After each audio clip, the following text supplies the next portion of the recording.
ಭಾರತದಲ್ಲಿ ರೈತರ ಸಂಕಷ್ಟ ಸಮಸ್ಯೆಗಳು ಅಷ್ಟಿಷ್ಟಲ್ಲ. ಈ ಸಂಕಷ್ಟಗಳನ್ನು ಎದುರಿಸೋದರಲ್ಲಿ ಫರ್ಟಿಲೈಸರ್ ಇಂಡಸ್ಟ್ರಿಗಳು ಅಂದರೆ ರಸಗೊಬ್ಬರ ಕಂಪನಿಗಳು ದೊಡ್ಡ ಪಾತ್ರ ವಹಿಸ್ತವೆ. ಕೃಷಿಯನ್ನು ಲಾಭದಾಯಕ ಮತ್ತು ಸುಸ್ಥಿರಗೊಳಿಸ್ತಾ ಇದೆ. ಈ ಮಾರ್ಕೆಟ್ನಲ್ಲಿ ಎರಡು ದೊಡ್ಡ ಪ್ಲೇಯರ್ಸ್ ಇದ್ದಾರೆ. ಅದು ಚಂಬಲ್ ಫರ್ಟಿಲೈಸರ್ಸ್ ಮತ್ತು ಪರಾದೀಪ್ ಫಾಸ್ಫೇಟ್ಸ್.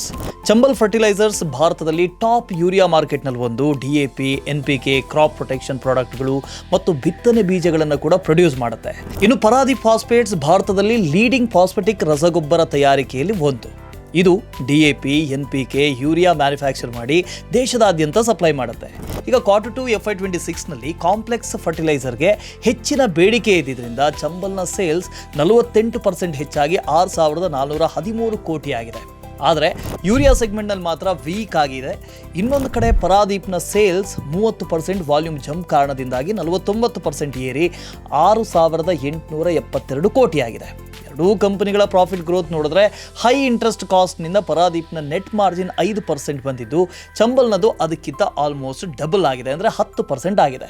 ಈಗ ಚಂಬಲ್ಗಿರುವಂಥ ಮುಖ್ಯ ರಿಸ್ಕ್ ಏನು ಅಂದರೆ ಬಿಗಿಯಾಗಿರುವಂಥ ಯೂರಿಯಾ ಪಾಲಿಸೀಸ್ ಮತ್ತು ಸಬ್ಸಿಡಿ ಸುಧಾರಣೆಗಳು. ಇನ್ನು ಪರಾದೀಪ್ಗೆ ಇರುವಂಥ ಬಿಗ್ ರಿಸ್ಕ್ ಏನು ಅಂದರೆ ಇಂಪೋರ್ಟೆಡ್ ರಾ ಮೆಟೀರಿಯಲ್ಸ್, ಅಂದರೆ ಈ ರಾಕ್ ಫಾಸ್ಫೇಟ್ ಮತ್ತು ಆ್ಯಸಿಡ್ ಇದೆಲ್ಲವೂ ಇಂಪೋರ್ಟ್ ಆಗುತ್ತೆ. ಇದು ಈ ಕಂಪನಿಯ ಟೋಟಲ್ ಕಾಸ್ಟ್ನಲ್ಲಿ 75% ಶೇರನ್ನು ಹೊಂದಿದೆ. ಹಾಗಾಗಿ ಚಂಬಲ್ ಹೆಚ್ಚು ಸ್ಥಿರವಾಗಿ ಕಾಣಿಸ್ತಾ ಇದೆ. ಪರಾದೀಪ್ ಇನ್ನೂ ಕ್ಯಾಚ್ ಅಪ್ ಮಾಡ್ಕೊಳ್ತಾ ಇದೆ. ನಿಮಗೆ ಯಾವ ಕಂಪನಿನ ಮಾಡೆಲ್ ಹೆಚ್ಚು ಸಸ್ಟೈನೇಬಲ್ ಅನ್ಸುತ್ತೆ, ಸುಸ್ಥಿರ ಅನ್ಸುತ್ತೆ, ಕಮೆಂಟ್ನಲ್ಲಿ ತಿಳಿಸಿ. ಗ್ರೋ ಕನ್ನಡ ಫಾಲೋ ಮಾಡೋದನ್ನ ಮರಿಬೇಡಿ.